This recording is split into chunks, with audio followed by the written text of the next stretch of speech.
The illegal U.S. military presence on Syrian soil is an occupation that, in addition to providing support to Daesh terrorists and separatist militias, commits war crimes and crimes against humanity against the Syrian people.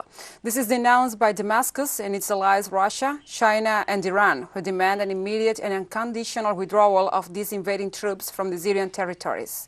With more details, our correspondent Hisham Wannous.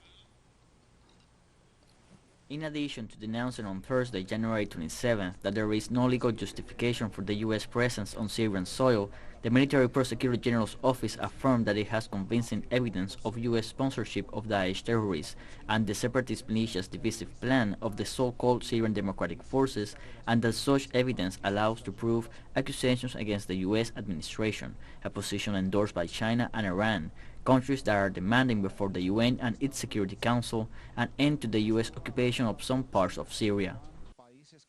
The United States did not obtain the approval of the Syrian Arab Republic for this presence, nor it is in a position of self-defense.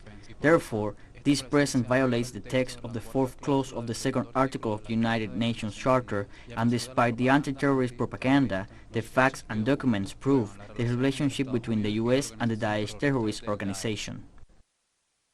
At the same time, Moscow called for an urgent meeting of the Security Council on recent developments in the northeastern Syrian city of Haska.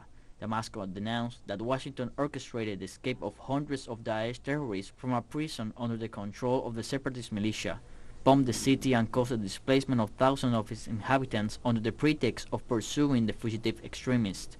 Syria and its allies condemned a new attempt to revive this terrorist entity to justify the illegal U.S. military presence in the area.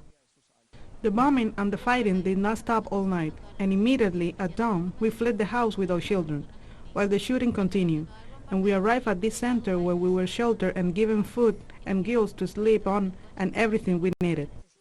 We fled our homes fearing for the life of our children from the bombings and the fighting that caused us a state of panic and a shortage of food, water and other basic needs, which endanger our life and life of our little children.